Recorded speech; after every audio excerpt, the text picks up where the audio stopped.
Friday night, I want a Chippy Tea. Chippy Tea, Chippy Tea, I want a Chippy Tea. Oh, you keep giving me posh, no, she don't agree with me. I don't want lobster thermidor with raspberry coulis.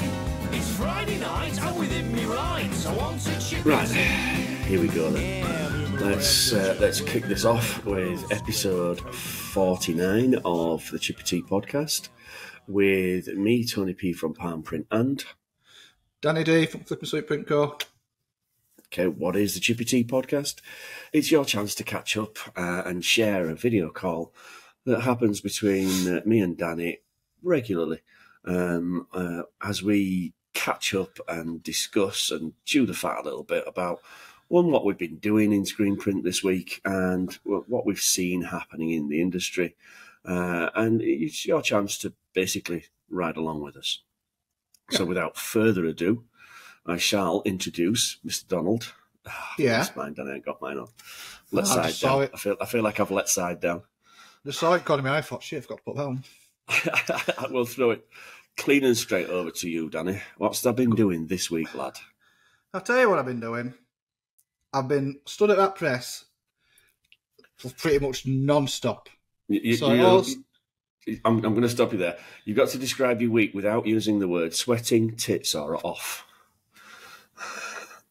I don't know if I haven't got an extensive vocabulary large enough to do that. So I took on a decent sized job, and it was print, flash print, front and back. Originally, it was going to be white. So this job would have been Aquaflex V2 white, which would have chucked in another element of headache because I'd have had to been printing constantly, or I would have had to made extra sets of screens so that when I stop printing, one screen comes off and then another comes back on, which just would have added more time and more headache. And I'd have been constantly filling up water bottles to spray the ink, etc. Anyway, last minute, he changed his mind and he wanted yellow print. Now, under normal circumstances, there's not a chance in hell I would ever consider printing yellow print, flash print. Always, always, always white, flash, yellow. Always. It depends on the shade, but yeah. Well, on this occasion, the customer basically came to me and said, look, these are giveaway T-shirts for an event over the weekend. We want them as cheap as we possibly can make them. I explained him the options. I explained, look, best way we can do this is, if I were doing it for quality, I would put white and then I would put yellow on top, so you would be paying for two sets of screens. Yeah. But he insisted, just give me the cheapest possible crap that you can, basically. So that was on the brief. Make it as cheap a crap as possible for you. Yeah, we've read all about you, Danny, and we've picked you because we want it as cheap a crap as possible. We've seen your podcast. We've seen the effort you go to. So anyway, yeah, it was a chunk of shirts. The job started on Wednesday, so I got my front screen made, my back screen made, chucked them on press Wednesday morning at 8 a.m. ish. Wednesday I was printing. I think I worked it out, but I did maybe close to 8 hours straight. So I stood at that press, pulling a squeegee, non-stop, only stopping to run to end at dryer to stack them all back out again. Thursday, it was 9 hours straight, half an hour break to eat a burger and a pizza because I was absolutely starving and dying. Again, same thing, stood at that press, pulling a squeegee, non-stop, running to end at dryer, stacking them, getting back on press. So it was 9 hours, and then I had half an hour break, and then I did another 5 hours, which took me to midnight-ish, just before midnight, and then I went home. Wow. And then the following day, the T-shirts were getting picked up, this is the Friday, at 3:30, and I literally finished the last T-shirt, I think it was 28 minutes past. And luckily it turned up 10 minutes late, so I had just enough time So literally the last T-shirt dropped out of the dryer. Then I had to stack them. Or I had to stack a good chunk. So luckily that 10 minutes was just enough time for me to stack them. And then he turned up and I was like, yeah, of course, I told you they'd be ready. But you must have been stressed. I bet you were stressed for about 6 hours straight, weren't you? I got looking at clock. 6 hours. I was stressed for 3 fucking days. I had. So how many prints? How many T-shirts is that? So Wednesday it was. I worked out Wednesday it was 600 prints, impressions. So pulls of the squeegee. I didn't work out how many would it have been. I don't know how many I did Thursday and Friday, but combined it'll have been 2,000. So between Thursday and Friday, I did 2,000 pulls of a squeegee. So is that 500 shirts with a 2-colour front and back, or is that 1,000 shirts with 650 shirts? 650 shirts in total. Yeah. But the first day was print, flash, print, print, flash, print. So that makes 600. Yeah. And then the second 2 days was 500 shirts, print, flash, print, flash, print, print, flash, print on the back. So so 2,000 Thursday, Friday, plus 600 Wednesday. 2,600 in 3 days. So yeah, but this must be when you're absolutely fucking screaming out for an auto. Yeah, I don't enjoy printing no more. I didn't enjoy that. I got zero pleasure from that. There were no creativity. It wasn't engaging in any way. The temperatures in here were like, I don't know exactly what they were, but I would put money on it. They were late 30s, early 40s. Yeah. Because it was late 20s out here, outside. Yeah. And there's no ventilation here. So, I mean, I was dripping all day. Something you underestimate when you're printing is how hard it is to keep hydrated. I went through about 6 litres of water and I've been popping stuff just to perk myself up. I was really struggling. I like physically pushed to my limit. And it sounds a bit pathetic and girly because it's only printing T-shirts, isn't it? But it's not. It's a repetitive task that requires force. And it is the same repetitive task. And if you can see a big mountain in front of you, the physical stuff you can probably get through if you can see the end. But when you can't see the end, the mental stuff starts eating at you. Like, fuck, I'm never going to get this done. I'm never going to get this done. What am I going to do if I'm late? The guy, especially because it's a timed event. Anything you print late, you don't want because you can't sell it. Yeah. And you bought the shirts and they're half printed.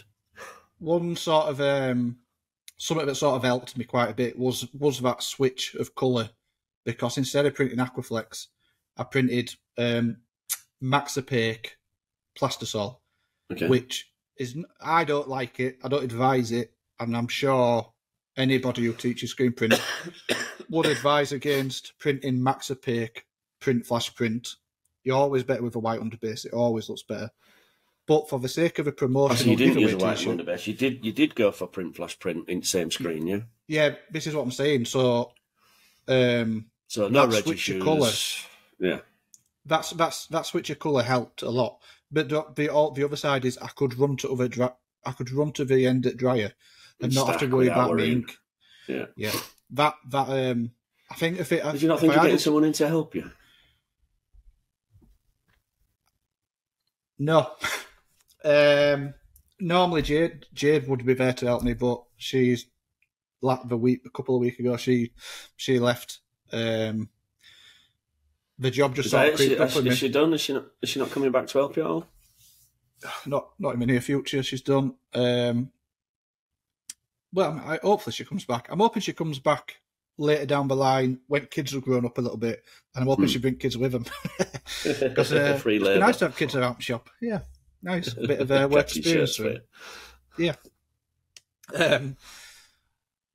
Whether I get someone in to help me, I don't know.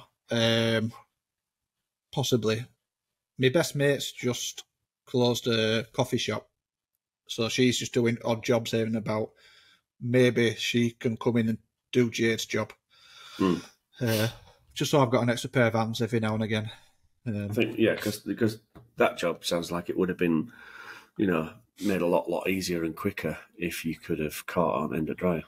Yeah, that job needed an extra pair of hands. I think if you're from the auto world, you'll appreciate how time consuming how much time it consumes stacking shirts. And I imagine on an auto, it's almost a bigger factor than it is actual printing. Because if you've got 10, I don't know, like a couple of thousand T-shirts, on an auto, you're going to blast through it. But standing and stacking them on neatly, and if you've got to do that multiple times on multiple print locations, that's a big time sap.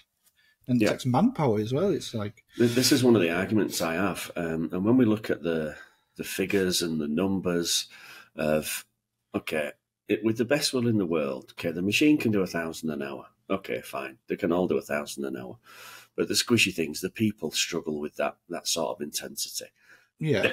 So if we dialed it back and say we get 600 an hour, then that is basically 100 shirts every 6 minutes. Yeah. So 100 shirts every 6 minutes, all of a sudden, that's hard to get the shirts out.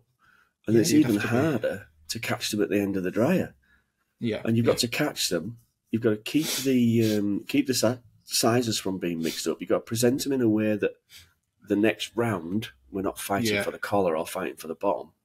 And it's a big thing. I have discussions with people who have... Staff is the most expensive thing in the shop. It's more expensive than the machine. The tendency now is to cut staff. So we're getting autos being run by one person, which is doing exactly what you just did, apart from the physical movement of the squeegee. And I disagree with that. I think you're losing time because, like say, if you're on the end of the dryer, there's no way you could be catching and counting them well, and running it as well. It doesn't. No. It just doesn't add up. I mean, one of the things that you probably don't factor in or think about, or you underestimate, like so for me, in an ideal world, you have someone at the end of the dryer. The key word is catching. For me, I go to end at dryer and there's 200 T-shirts in a bucket all bunched up and scrunched up, and I have to get them out and I have to fiddle about with them until I get them square, flick them, and stack them down. I don't just pull them out and lay them down. That's a hell of a time sap. That was the only way I could run it at the time. Ideally, you want someone stood at end at dryer. Yeah. But here's the thing. Here's my dilemma, and here's the direction that I think I'm going in. It costs a lump of money to have somebody. Tony's got a chest infection, by the way. Bless him. It costs a lump of money to have a member of staff. And for me, that budget of employing someone full time for a year buys an auto, and that auto will buy me a percentage of productivity far greater than what that member of staff will, in my opinion. And so my option right now is get the auto first and then pay for a member of staff. Go for the biggest lump of productivity first. That's my direction right now. Yeah, I can see the logic. I can definitely see the logic. The hardest part of getting an auto is filling it. It's not the staff; it's filling it with work.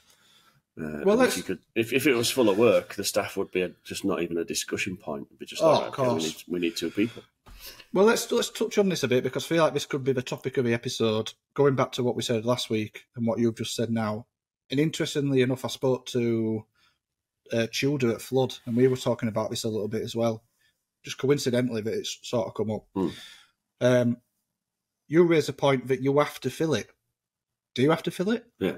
Or is it okay for a one-man shop or a small team, a couple of people, to fill a press 80% a week, and then 20% a week you spend it on productivity improvements or working on a website or, whatever jobs your business might need. Like if you're a small operation and your overheads are low, and if you can make enough money printing 80% a week and then the rest of the week you've got to just fine-tune the business or, work on whatever, is that a problem? I don't think that's a bad situation to be in, which is kind of where I'd maybe ought to aim, short term at least. No, where I am now,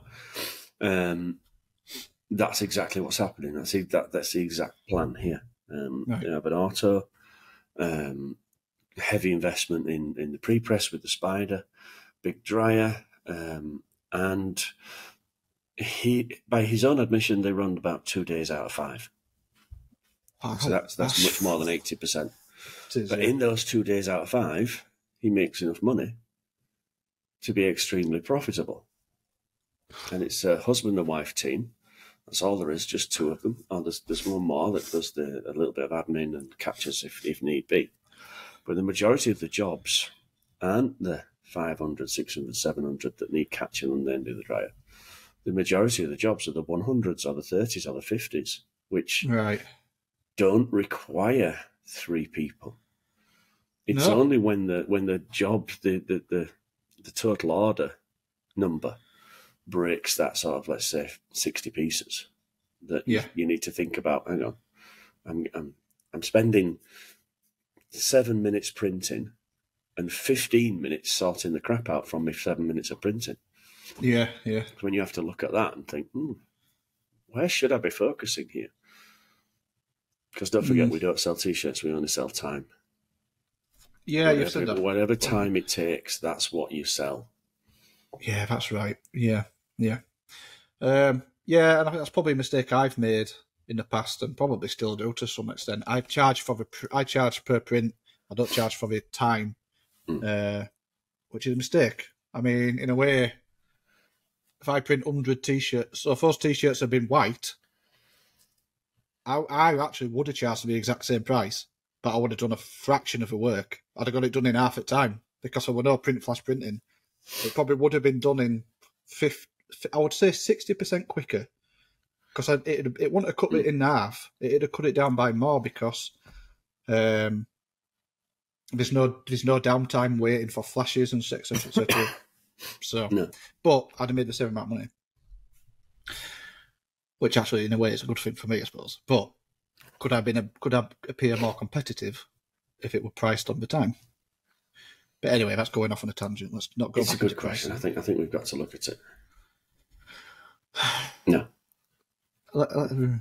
I'll get an accountant one day and we'll leave it up to them.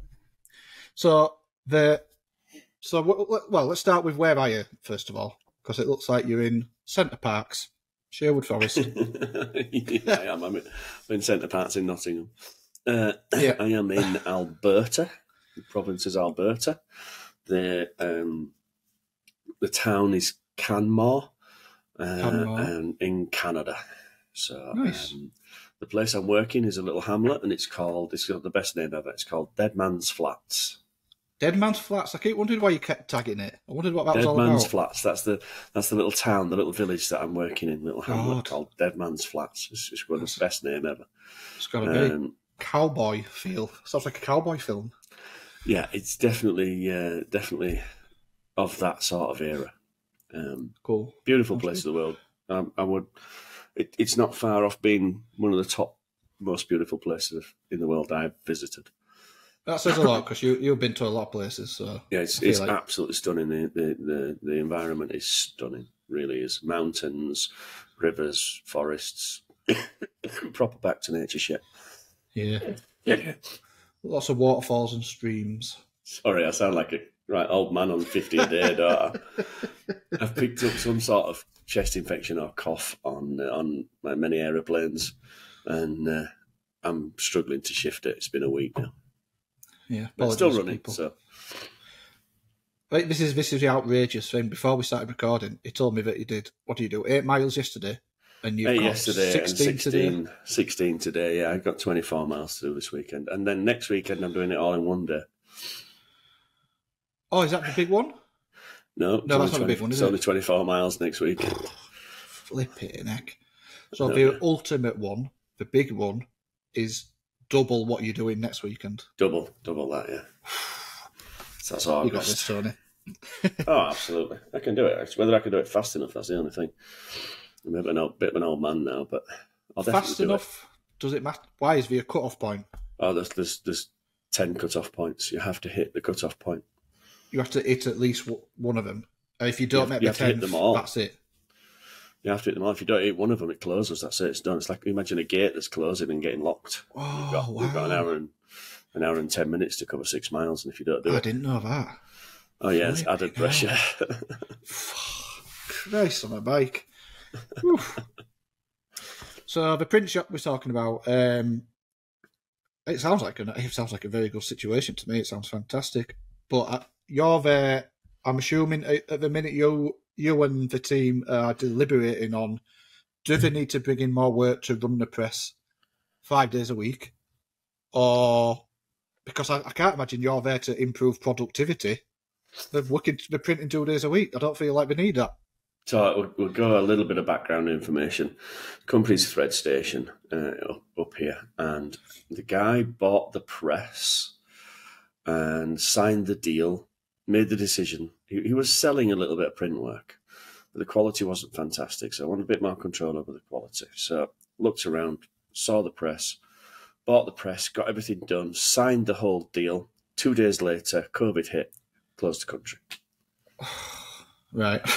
So managed to get the press delivered with special permission, got it built up, but we're smack in the middle of a global emergency. Yeah. So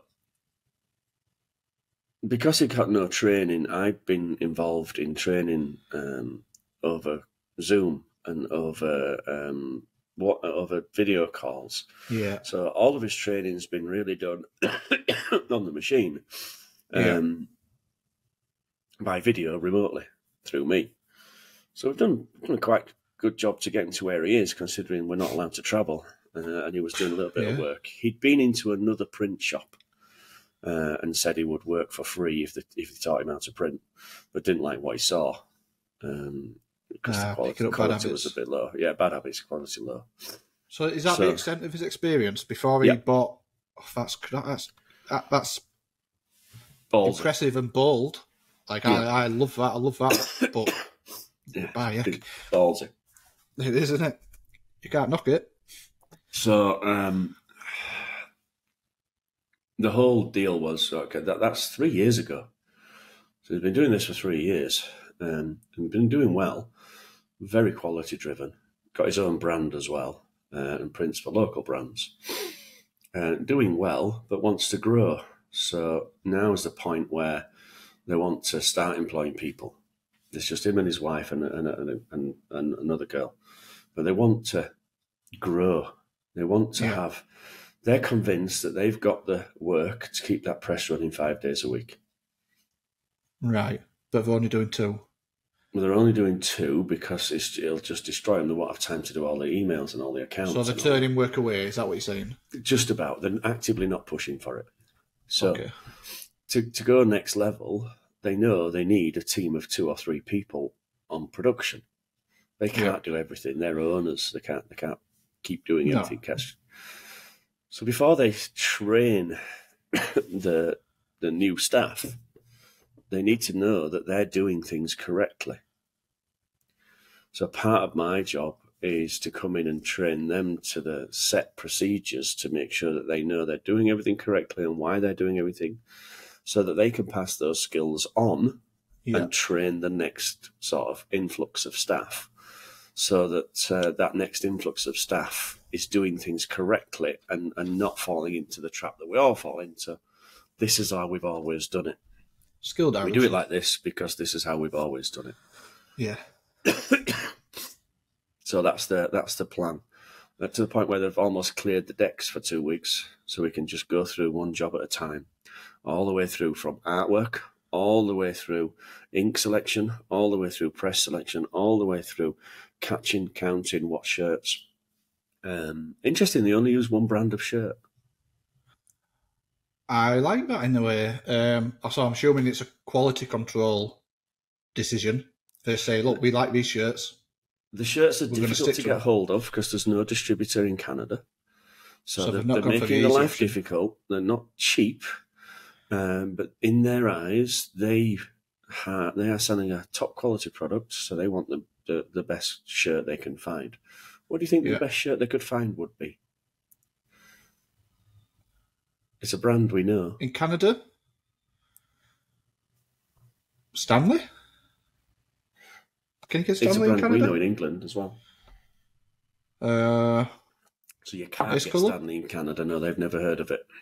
so they get Who? Stanley Stella. So Ace colour. Yeah, Ace colour. It's not a bad shirt. It's one Everything's of Ace my colour. favourites. Yeah, it's always between Stanley Stella and an AS colour for me as to which one's which. Yeah, that's exactly the same for me. Now, honestly, I would never ever. I don't think I would make the decision to switch and say no, you're only having Ace colour. But what I would do, and what I have done, and what I'm still working on, it's one of those marginal gains that'll probably sit on my list for 3 years. But incentivising and encouraging all of my customers to use a particular brand, or to at least use one of 2 particular brands, because I know the results will be so much better. I've never been able to 100% convince people, but they're saying, look, we offer this shirt and that's it. Is that what we're saying? If somebody comes to them and says, stick it on. If somebody comes to them and says, I need 500 t-shirts that weekend on shit Gildans, like the worst possible, cheapest quality you can possibly find, they say no. They say no. I don't dislike basically, it's not even an option. That it's AS colour, and the price is worked in. It's fine. This is the price. It is quite expensive up here. A lot of things are expensive. Yeah. And the average price of a t-shirt is probably double what we would think is normal.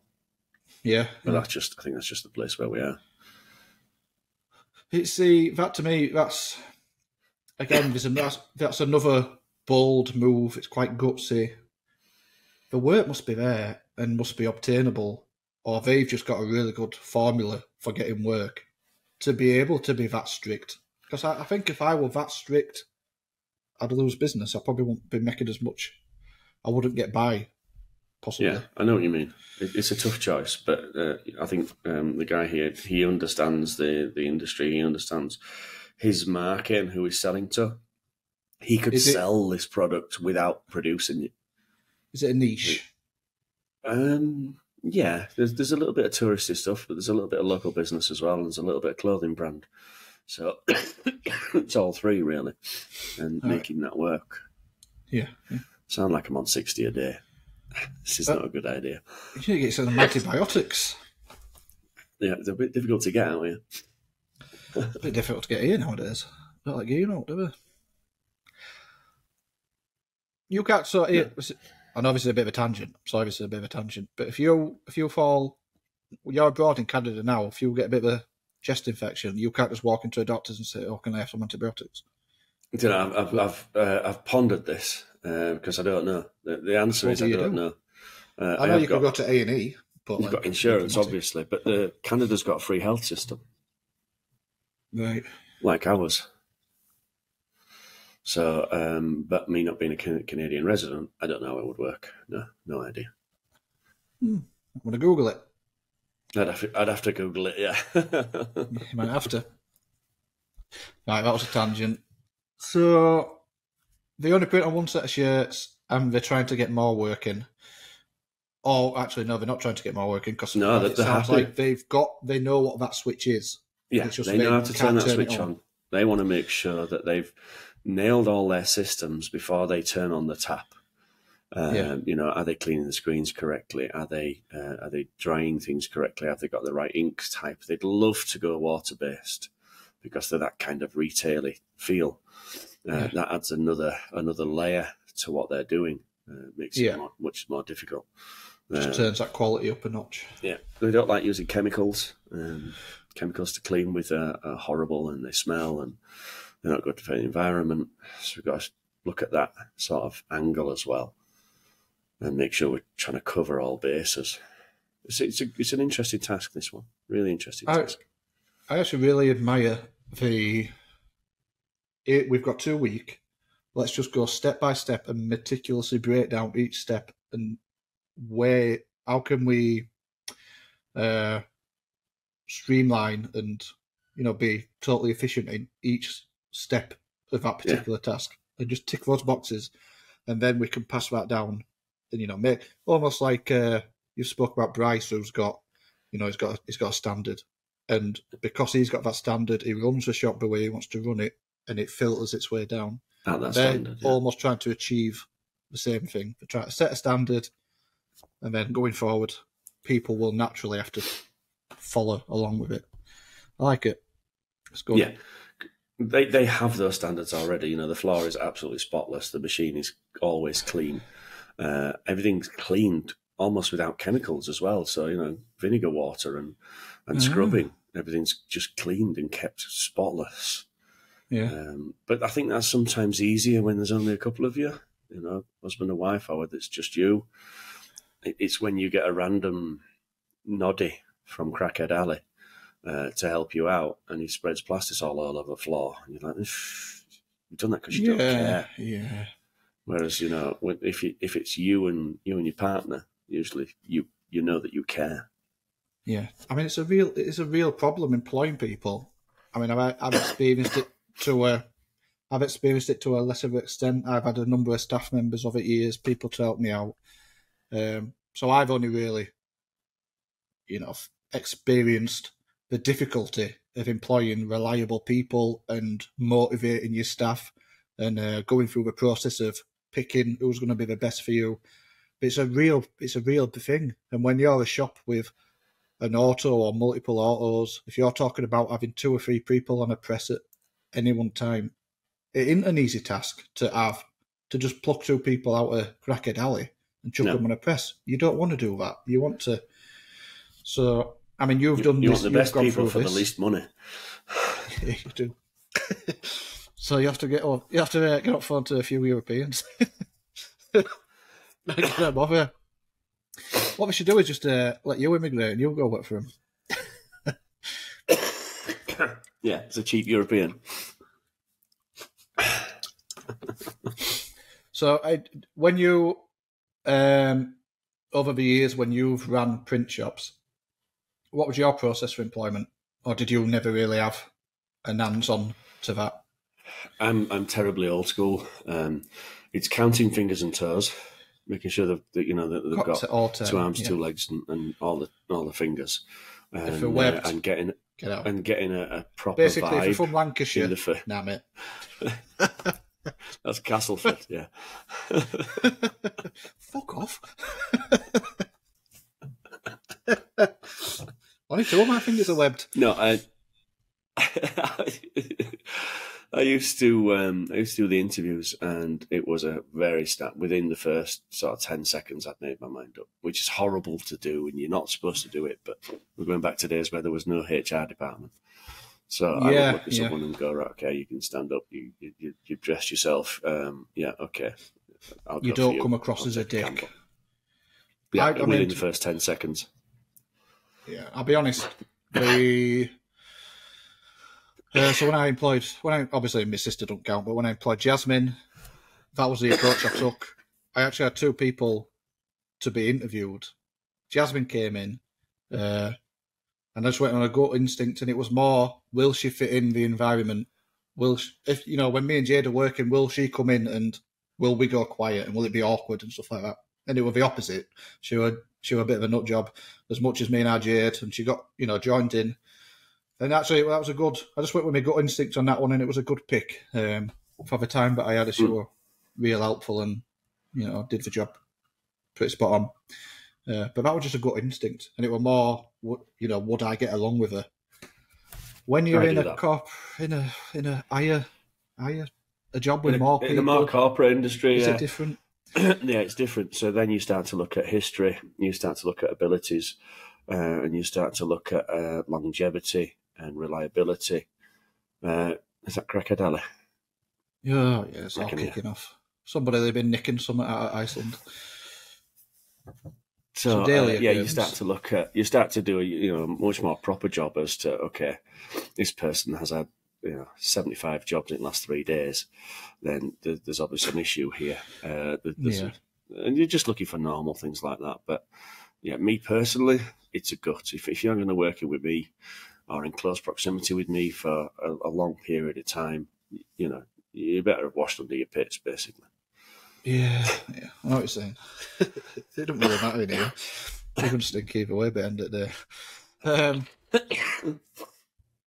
So is that job done? Have they employed people, or will they employ after you've left? The plan was to try and employ people while I was here, so we could pass the knowledge on all in one go. But as in most plans, the first casualty is the plan.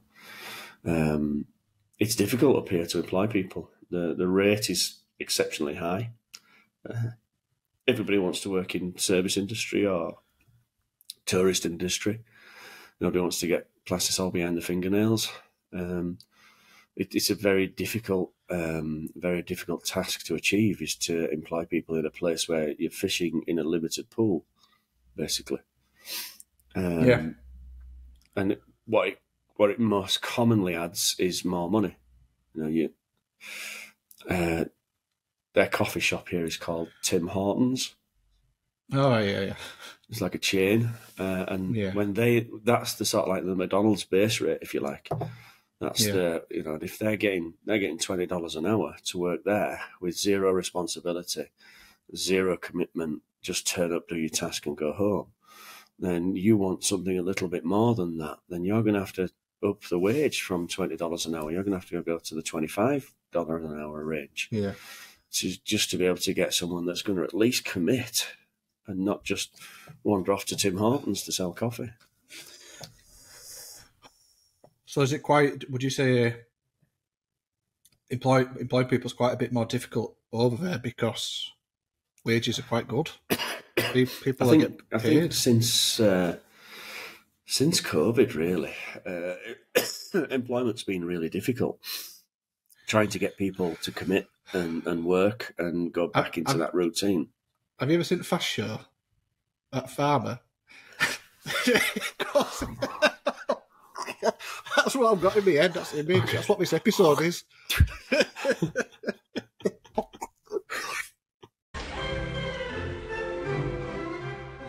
Hello there, Bob Fenn here. Excuse me. Now we've got a special treat for you on the show today. I'd like to introduce you to an old friend of mine. Beg your pardon, Clive Tucker. Now, Clive's brought in for us today some lovely old carpenter's tools to look at. Well, hello, Bob. I must say it's nice to be here. Arse. That's very nice to have you on, Clive. Now, perhaps you'd like to tell us a little bit about this particular tool here. Well, certainly. Now, this is a plane, and it was arse. I feel like we are the Fast Show. People watch it out of pity. I think so, yeah. It's just entertainment, isn't it? There's no screen print in here. It's just entertainment. Yeah, I'm sorry, I didn't mean to interrupt you. It went in my head. I had to get it out. But yeah, since COVID, there has been a distinct lack of available people to work. It's been really difficult. I don't know whether it's a mindset, but globally, I see the same thing everywhere. It's hard to get staff now. And let's not forget, screen print is still the bottom poor relation of printing. It's still seen as a manufacturing role, a factory job, a factory fodder. Where you just eat people and spit them out. You're doing the what you might call the technical bit, but if I replace you with a machine that does the technical bit, then all I really need is someone to throw shirts on, pull shirts off, and catch them and stack them neat on the end of the dryer. That's not that's not A-level requirement job. No, I mean it's funny because I had this thought at some point over the past 3 days. I had the thought, like, right now, this past 3 days, am I any better or any different? Not better, that's the wrong word, but you know what I mean? Any different to just working in a factory? I'm not. I am just working in my own factory, that's all. And it's just, but there's no different. It's just manual labour. There's no skill involved. There's no excitement or pleasure or creativity. Labor, yeah. That particular job was just labour, which I got no pleasure from. Zero. Yeah. But it was a good chunk of money, so. No, shit. Anybody who says they do was lying. Nobody does. You're a liar. I love screen printing. I couldn't love screen printing and this business anymore to my own detriment at times. But the past 3 days were shit. And anybody who pretends otherwise is talking up their ass. Crap. The creativity. Yeah, it can be hard, yeah. Yeah. But anyway, yeah. Got through it. My similar job to that, I had a similar job to that when I first started. This is when I left automatic screen printing and didn't have a job. And I wandered into a guy who was called the Screen Print Shop, and he was on a manual carousel. Right. And I'd seen the manual carousel before, so obviously I knew how it worked, but I'd really excelled on the machine. Yeah. And it was Pepe jeans, big white print on a black shirt. His mother-in-law ended dryer, his sister-in-law pulling shirts, and I had to pull that big fucking white plastisol squeegee all day. It's not nice, is it? And I'm trying to go as fast as possible, trying to be as efficient as possible, and all the time thinking, pulling this with my hand is the most inefficient thing in the world. It is, yeah. We really should be automating this, but this is all we have. This is all we got to do. We can maybe top out on 200-300 shirts, and that's it. Done. My arms are going to fall off. My abs are going to look awesome, but nobody's going to see them because I haven't got the energy to get out of bed. No. I think this is. If I ever needed, the decision's been made. But if I ever needed a prod to say, right, get that auto, Danny, come on, because I can't do that. Like if I get a job like that every week, money wise, I'll be laughing, but I can't do that. I mean, I've literally just got back from my bird's house to come do this podcast. And the one day of the week that I've spent with my bird, I pretty much slept. I just kept falling asleep, watching telly, falling asleep.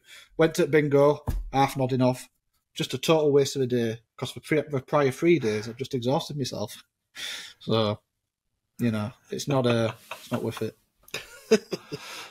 Yeah, but you got to do it to keep her in the style she's accustomed to, though, Danny, aren't you? Well, yeah, you don't want to give too much. You got to keep them on the toes, haven't you? What's that word? Treat them mean, keep them keen. That's your phrase. That's not mine. You're on your own there, buddy. Wow, just left me out to dry there, didn't you? Right, you want to see me show and tell, Tony? I know you're not. Absolutely, you yeah. Ask me, you want to ask me?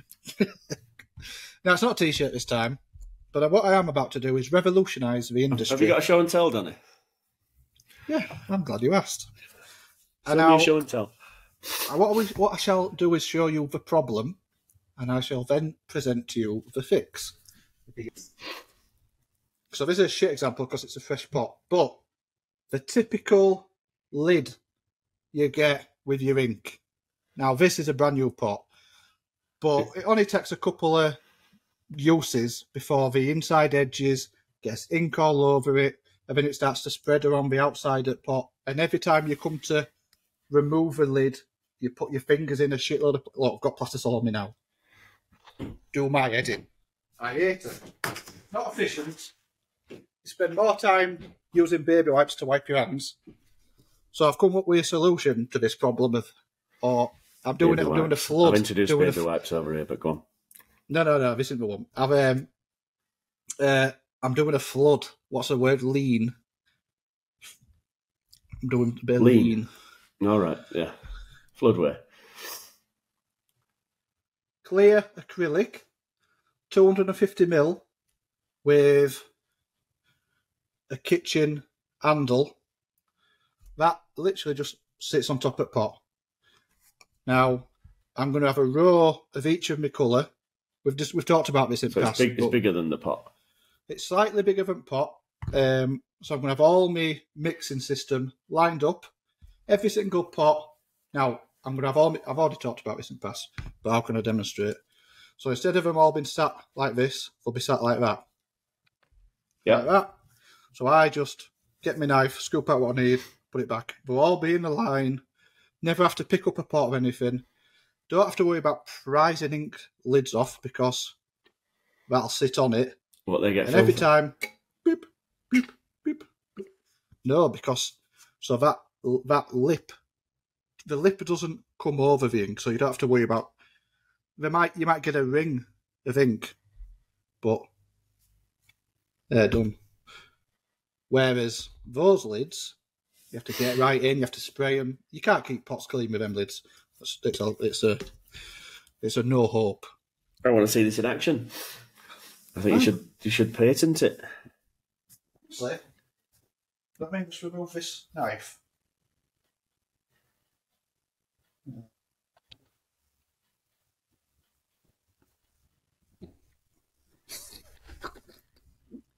Revolutionising industry, Tony. Ready? Little bit of ink. Okay. I mean, I haven't cleaned this pot, so. But that is far easier to keep clean, IMO, than messing about. But if you imagine I've got a pot,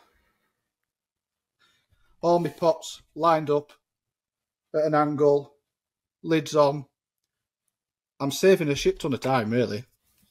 It's very. I think you might have to get the angle bit. At an angle, they might slide off. No, but so other than that, yeah. I'm going to make a shelf. Oh yeah, the pot might, the lid might. Yeah, you might be right there. Yeah. I could put like a stopper, but you might be. Then right that's there. more to clean. Yeah. No, just don't tilt them. You don't need to tilt them anyway. Yeah. So there you go. That's my show and tell. Do you enjoy that? Do you feel enlightened? It's a good idea. Do you feel like the industry I like will it. forever I like it. Yeah. I think be you should. improved? I think so. Yeah. I think we should sell it to Avian. Yeah. We've got some good connections there now. Have we? I didn't know this, but yeah. It's good to know. So I think we should sell it to them, definitely. All right. I mean, the thing is, the lids that they come in, they sort of have to travel in them lids. But when you get your first pot, them lids will be going in bin for me, and I'll just always have me clear, easy to pick on and off. I like it. Did you make it, or did you buy it? Made it. So I got. You know someone that's got a CNC lathe, don't you? No, well, yeah, I do. I could have done this. You can buy acrylic. You can buy acrylic circles pre-cut online. Right. So 250mm is just a little bit bigger than a typical pot. Drill a centre hole. Now I drilled my centre hole. I printed a film positive with a circle 250mm and a centre hole. Then I just put the acrylic on top. And then I just drilled on the centre dot, rather than getting a tape measure and measuring each one across. And I got 10 of them all done downstairs. Took me about 15 minutes. Awesome. And they're good. Yeah, good. I'm calling that a life hack. Yeah, I think we should brand them as Flipping Sweet or Chippy Tea. Well, I'll put my logo on, patent them. Put your logo on them, we can sell them, put them on your website. Yeah, they'll be about 28 quid each, plus postage and that. Which I think is a bargain. But you only have to buy them once per pot. Yeah, it's a bargain. So what's your show and tell this week then, Tony lad? I ain't got one. That's my show and tell. Yeah, I think you'll win, to be fair. Have you seen any bears? I've got a video of some bears, but I didn't actually see it. I've seen elk. Elk? I keep looking, thinking there's going to be a fucking bear out there. What about, do you know what, that, I know for you not ideal, but for us, the watchers, it'd be fantastic. Just to see a bear knock at the door and say, hey, what you're doing in here? You know, Danny. So it's bears and cougars. So the bears, they say you don't worry about the bears because you can see them coming. The cougars you never hear. Them cougars are alright, what? They're up in the tree. Not them cougars. Not them from Las Vegas. Get the fire on there, Cop. Get the fire on. Oh, God. Cougars, no, bears, the ones that live in trees. and elk. Yeah. Oh, they live in trees? I thought they were like little lions. They're like little lions, but they're like little cats, but they're sitting in trees. Oh, wow, I didn't know that. So you're out and about doing your runs? Always with one eye open, yeah. Yeah. God. Do you have to take any preventative measures? Do you carry a shotgun? What's that then? Bear spray. It's like a pepper spray. It's like a pepper spray with a trigger on. If you see a bear coming, first of all, you don't fucking go anywhere near it, and if it starts coming to you, you've got a tin of pepper spray that you can spray at it, or you can make loud noises at it, or you can just make it sit down and have some tea, whatever. Have you left it sealed so that just before you go home, you can take it back for a refund? In true Yorkshire style, yeah. You tight get. 60 quid, mate. I'm not paying 60 quid for a tin of pepper spray that I don't use. That is pricey. So it's quite common then. It's normal. It's not something that they sell to tourists. It's the locals will always have bear spray on them, always. The trail, listen, the trail system up here, we might find a public footpath or Pennine Way or something, but here it's just untrue. It goes for miles, it's well maintained, and it goes through the middle of absolute nowhere or outside of a river, which is exactly where all the wildlife is. Right now, the elk are calving, and there's big signs all over saying, look, just don't go fucking near them. The mothers are really, really mean? Having calves, having cows, shagging babies, right. Babies. So the mothers are really, really protective. I thought you meant they were just making like little statues and leaving them alone. little signs to misdirect the people having walks. to trap you into a bear's lair. Oh, dear. Picnic Bears tables this way. way. And it's not really. Oh, God. Yogi. So they get really aggressive, so you're supposed to stay away from them. If you see a mother elk and a baby, then you stay away completely. Stay well away.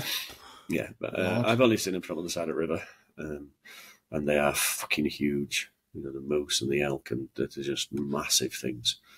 Wow. But leave well alone. Should be all right. Yeah, as long as you keep your distance, I imagine it's quite you get a little bit of a thrill from seeing them. I bet it's quite exciting. Yeah, it's a good sight to see, I think. Just stay away from them. Yeah. Wow, cool. So, we won't get too deep, but I bet you'll fancy moving here, don't you? It's a nice place to be. It really is. I go to lots of places, and this is completely different to anything I've seen before. Now, obviously, where I am, I'm in the middle of Banff National Park. So it's like thinking that all of England's like Sherwood Forest. It's not like that. But no. This little corner of Alberta is naturally stunning, and the people are friendly as well. So it's a really nice place to be.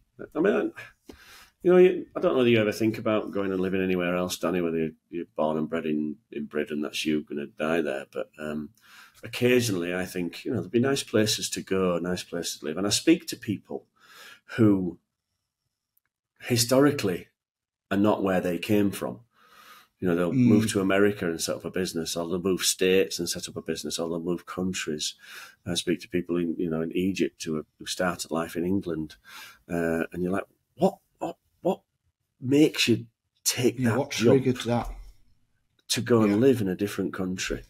Now, I have this discussion with American friends, and it's quite easy for them because it's the same currency, same language, same taxation system, same healthcare system.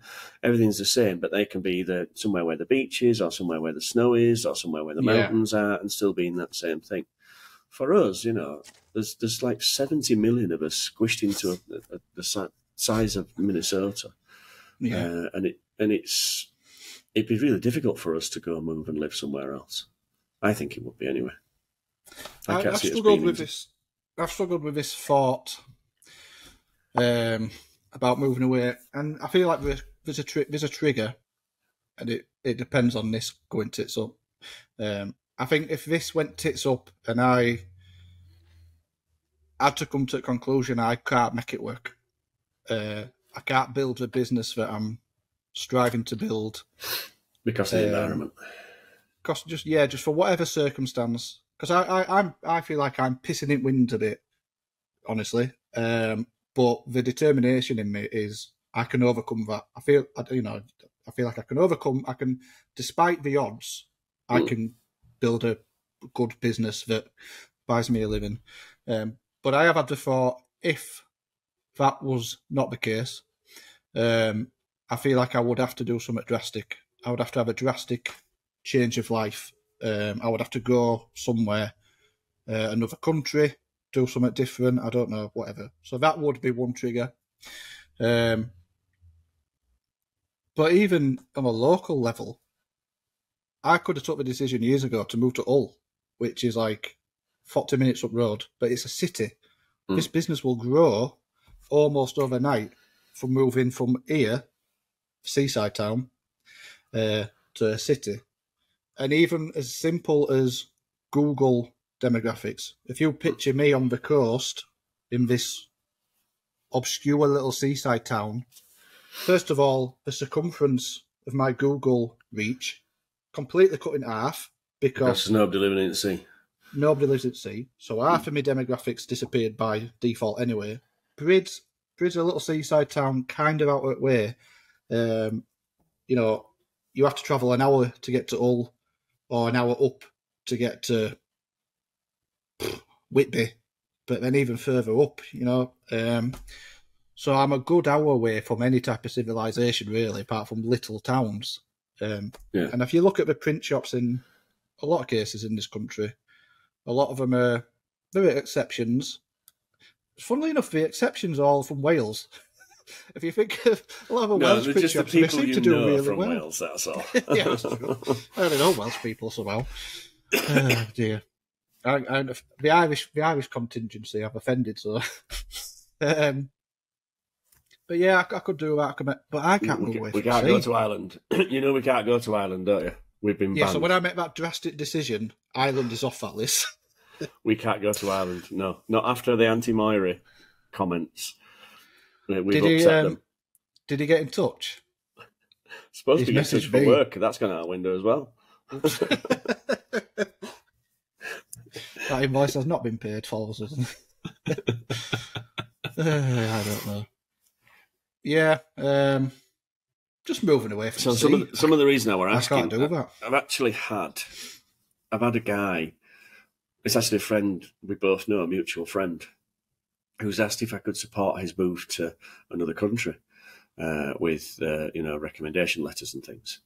And it's a drastic move, and they're very successful where they are. But time has come to just, right, okay, it's time to just stop and move to somewhere that's going to be more pliable, more appealing to running a business rather than where he is now. I won't name who it is, but I will tell you afterwards. It's something triggers you and goes, do you know what? I'm going to go do it in another country. And I don't know whether I'm proud or brave. I don't know. I think it's a brave move to make, especially if you don't share the same taxation system and currency and crap like that. Yeah, absolutely brave. And I've got nothing but admiration for making bold, brave decisions of any capacity, because nothing good ever comes from comfort. And I feel like you can live your life in your comfort zone, can't you? But do you want to be ordinary? Do you want to be ordinary? Nothing exceptional will ever come from living in that ordinary little bubble. But if you just venture outside it every now and again, do things that are a little bit bold and a little bit brave.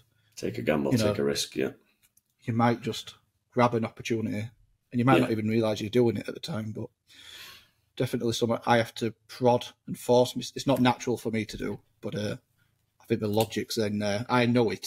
I just don't always do it. I think everybody's very good at giving advice to an extent, but not a lot of us follow our own advice. No, we don't. No, we're terrible at it. No. Except for me, of course. No, you travelled world. You travelled world. You took that brave jump. Yeah. You can't deny it. There are a lot of circumstances but fighting towards it as well, but I still, I still love what I do, and not the travel bit. The going into a shop like we are now, and showing them how to do multicolour wet on wet printing on an auto, which has always scared them to death, and they've always been worried about it. But once we once we start to understand the mesh counts are really important, and the blade selection is really important, and it's not something you can do just, well, that's all I had, or that's all I had clean.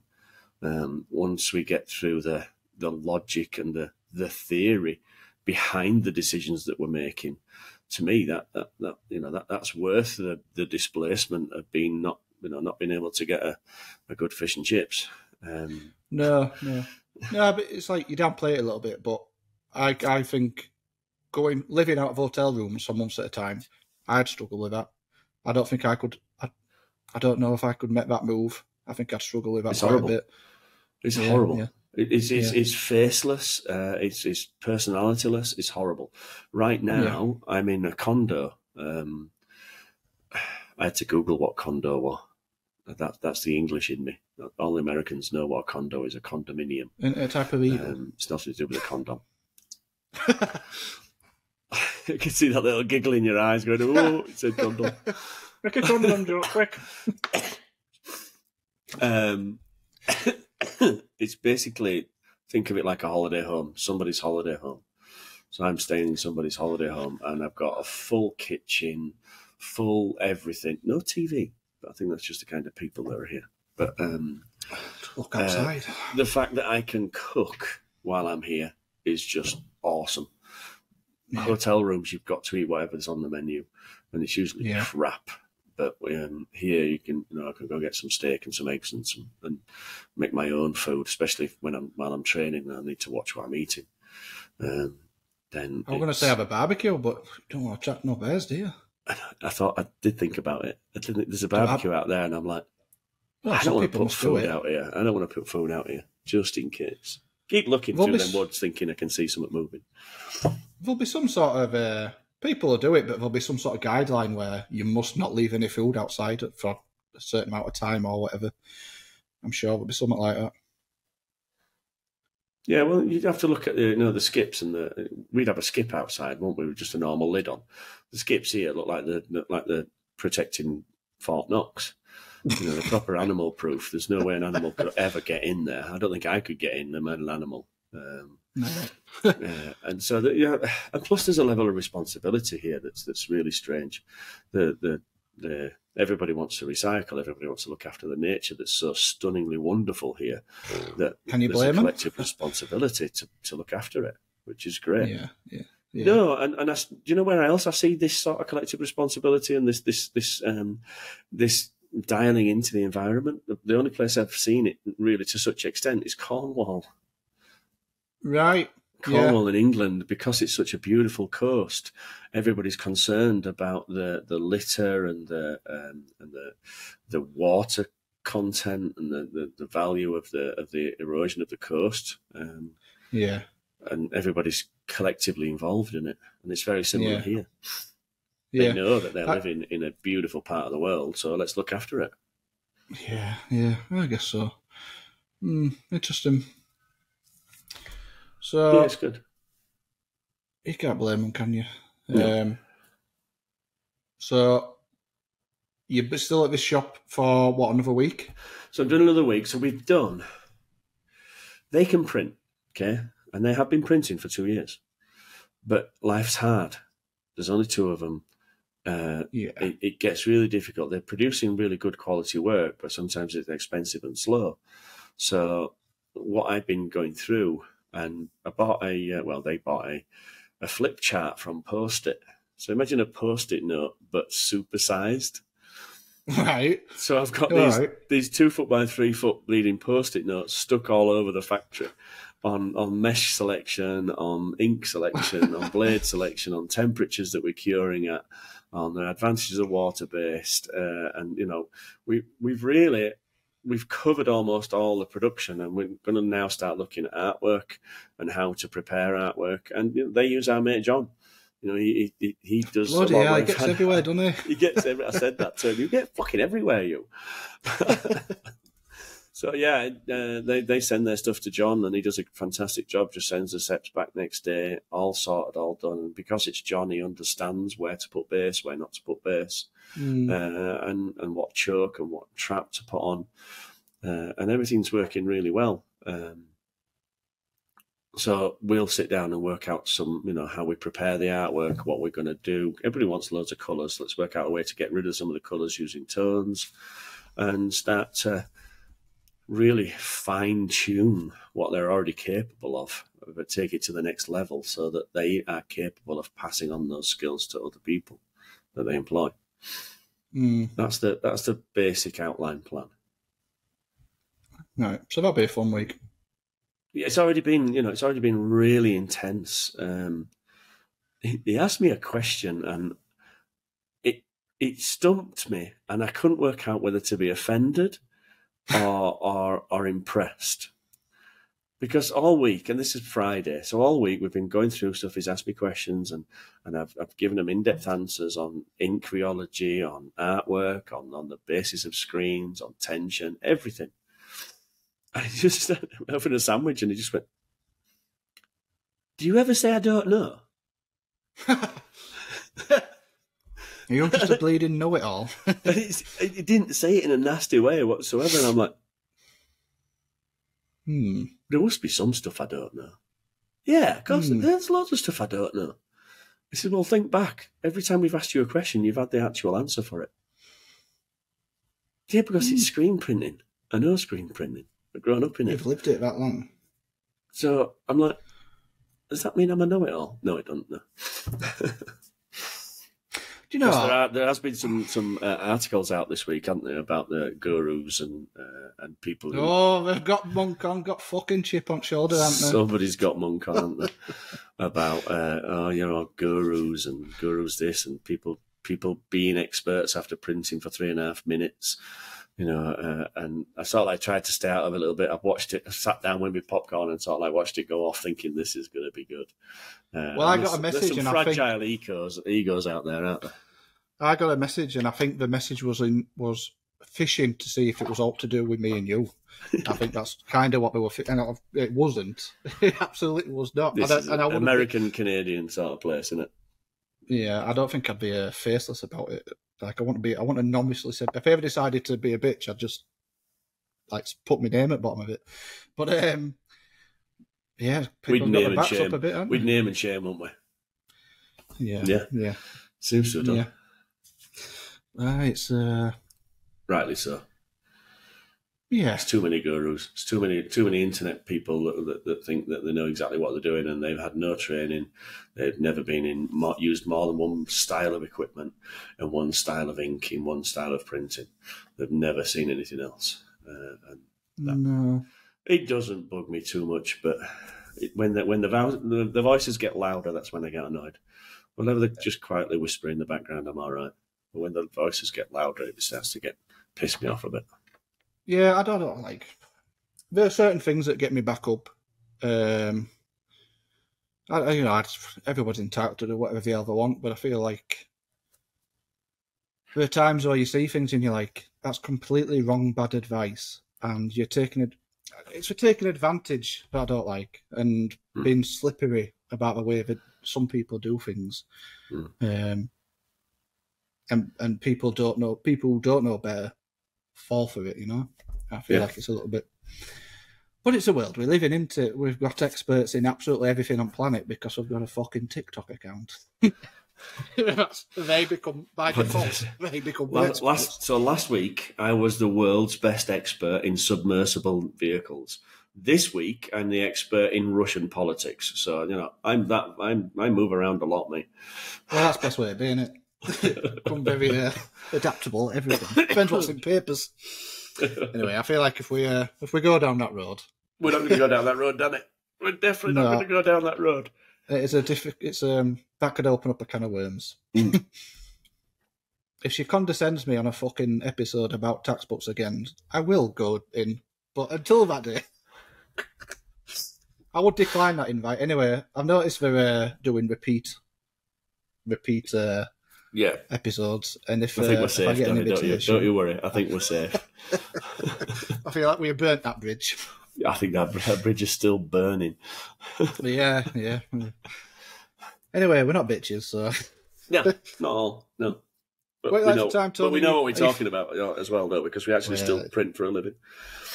Well, do you know what it is when you for other people? the past 3 days, nothing went through my head at any point that said, fuck this, I'm going to close my door to customers and just pretend I'm a printer and tell everybody what to do and become the expert. I never had that thought. Never. I love printing. I'm so passionate about it. If you cut you bleed plastic off. That's what it is. Chuff and do, yeah. I'll tell you what. Printing green T-shirts for 3 days. I mean, snot is sort of green anyway, innit? But luminous green snot.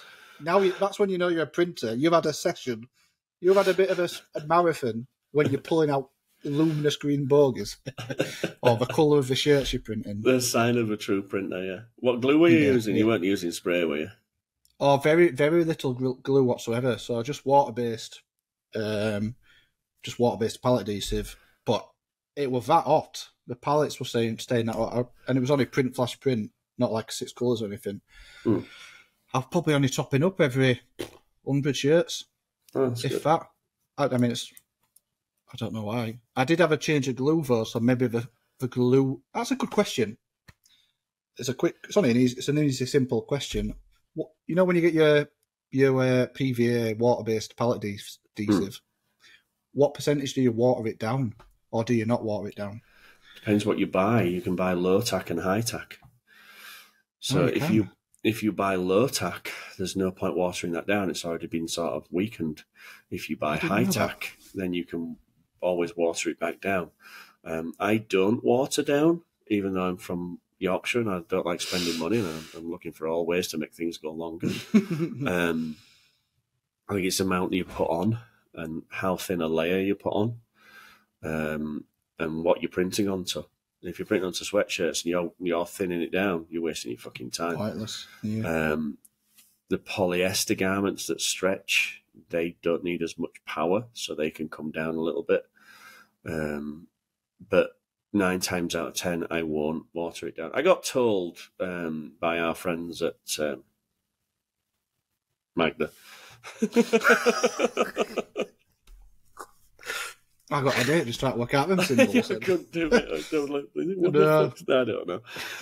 Their palette adhesive would take up to 80% water, and you should water it down 50% before you use it. And if I watered it down, it just wasn't sticky. So it just defeated the object. You can make it go longer, but you're putting more on. So it's like budget tyres. Yeah, they're cheaper to buy, but they don't last as long.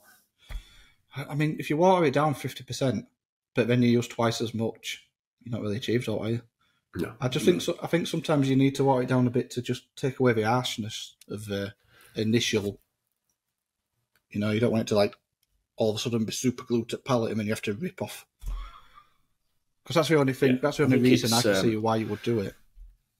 Method of application as well. How do you apply it? You're still using a roller? You're using a card?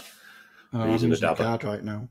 Yeah. I need to go back to the drawing board on that one because I do feel like there is a more efficient way of doing it. The Dabber prototype, which I don't think we've actually shown, works. The Dabber prototype works. So, but my Dabber's that big. I think we need to extend I need that size. More. I need a bigger size one, or come up with some sort of invention. I'm sure you could get it 3D printed or something. Yeah, I'm looking at it. It's on my list. It's on the same list as me vaporizer, me fogger. Me vaporizer. Yeah. It's on the list. It's been 3 years now. It's still in my garage. Do you feel like we've had a good episode, Tony? I feel like we've had a good catch up, yeah. And I'll try and throw some stuff onto some little cameo rolls onto Instagram while I'm here. Next stop, America. So it's another week yet. We'll catch up again. But yeah, I think we've had a good term. You've told us all you're sweating like a good old worker that you are. And see where that telly is? Yeah. See that there? That telly and that green strip. That's actually wood. It was a door. It's an old building, this, and that was a door. I'm half tempted to knock that out and put, like, you know, if you go like to a barn and they have those doors where the top half will open independently. I'm half tempted to knock that out and put one of them stable barn doors in, and then I can just like have basically a big doorway open just to get some fresh air in. But then none of my shirts will cure, and I'll end up getting a lot of complaints. They'll still cure. It's fucking 180 degrees in there as it is. Yeah, somebody actually sent me. I'll have to go back through my DMs. It was a listener who sent me. He'd basically put like flaps on either end on the end of the dryer. They were like acrylic sheets, very flexible, and they were attached to dryer by magnets. So just to prevent air escaping through the outlet. And you got them anyway. Don't you have the liftable flaps on metal flaps? No, not on mine. Don't you? Mine's like so the gap's like you need to close that end off. You do. See, I think I overcompensate by having my temps up. Like I found the temperature that works, but if I put some sort of obstruction, that temp could maybe come down, which I suppose would save me some electric bills. Yeah, you need to keep all that air that you're paying all that money for to heat. You need to keep it in the dryer. Maybe I wouldn't use acrylic. I'd use metal. But if you metal's not flexible, though, is it? So if you've got like a hoodie coming through, it's going to stop. Whereas if it's like if you think of like a butcher's curtain, you have it on, and you adjust it. You have it on a slot, and you lift it up and down according to tees or hoodies, and that's 90% of all dryers that you can buy. I've got that slot on. Yeah, all right. But what if you think of a butcher's curtain, a raw? Let's pretend it's something else. Yeah, well, let's say it's not plastic. Let's say it's something else. So the garments can come through and it just brushes over. So if it hits the metal barrier, they're going to get stuck and bunch up and set on fire. But if it's like a flap, it just brushes past. What about that as an option? Yeah, as long as it's print. Plastisol print when it's red hot like that can smudge. But if it's coming out the outlet that hot, you maybe need to adjust those temperatures. Because if it's coming out the outlet, dropping into the box and sticking, and then you're ripping the print off, you probably got it too hot. Yeah. Food for thought, people. Food for thought. So, do your prints crack? What do you think is the most common cause of cracking? It's not a trick. I actually don't know. I want your opinion. I don't think it's undercuring. I would say I don't think it's overcuring. I have heard that phrase about in the past, but if it cracks, I don't say it's not cured. Yeah, that's my initial. Some people say overcuring. If it's plastisol, can you overcure it? I didn't think you could. I'm not sure you can overcure plastisol. I'm not so sure. I don't think you can. I think the point at which plastisol would overcure would scorch and burn the shirt anyway. I think so. Your shirt should come out knackered. I think it's a mixture of high mesh count, so therefore not enough ink penetration, and possibly low curing. I think it's a mixture of both. Anytime if I ever see a shirt, if I pull a shirt out of dryer and I stretch it and it's cracking, I know it's undercured. Yeah, that's simple as it gets, I think. Because that is the most basic of tests to test if your shirt's cured. When we talk about plastisol, anyway, just stretch it. If it starts cracking and pulling apart, it's undercured. You know, I know that isn't the most. That isn't the 100% the answer. Technical. Yes, that's not the most technical, but that is a quick and easy way to at least have a rough idea that it's probably cured. Yeah, that's something I'm going to have to attack this week. It is? Correct temperature of the dryer. Yeah. Got a donut probe? Not yet. Fucking Sarah got a right bargain, didn't she? She was going to bite one you were getting. Fucking She's like David Dickinson. Bruce Dickinson. Right, on that bombshell, we're going to wrap it up. I've got to still go for a run. Still got to get rid of all this snot. Still got to have my breakfast because it's only very early here. I know you are quite What are you going late for your there. breakfast? Ham, eggs on toast with cheese. Sounds all right, huh? Yeah, there's lots of protein. That's what I need. Protein, baby. Right, okay. On that, we're going to wrap it up. You have been listening to me, Tony P from Palm Print, and Danny Donald from Flippy Sweet Print Coat, sweating me knackers off. well done. You nearly made it all the way through. Without complaining. I know, I thought, you know what, I'm going to say it just once. So, thank you for listening and tuning in. The Instagram page, I've noticed, is getting near another milestone, Danny. I don't know if you noticed it or not on the followers. No, I haven't. Let me double check. I noticed we got over 100 mark on the channel. Oh, did we? We got 301. Does that mean we're millionaires? Can we stop working now? Yeah, we're not quite. Oh, it's gone over 300. 301. It was 294 when I looked. So awesome. Oh, was it? We're getting some more followers on Instagram. And I tell you what, just to warm your cockles, I'm going to tell you who the 301th follower were. Okay. No, I'm not. If it's a digitising firm, no, you're not. I'm going to tell you who the 300th one were. Because the 301st wasn't digitised. You ready for this? Quite disappointing in this person for only just following. Yeah. Can you see it? I don't know if it'll focus. Grizzly Wheeler. Our mate Grizzly Wheeler. Oh, well done. Welcome to the party. You're a bit late. Yeah, took your time. Now you've got to contribute.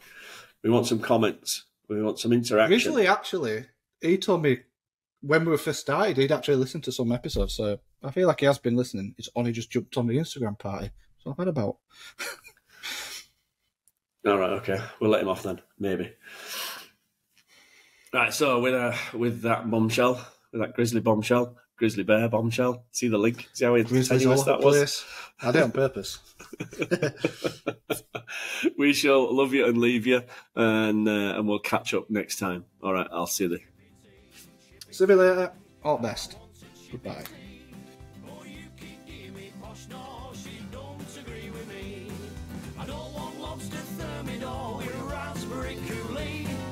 Friday night, I'm within me rights. I want a Chippy Tea.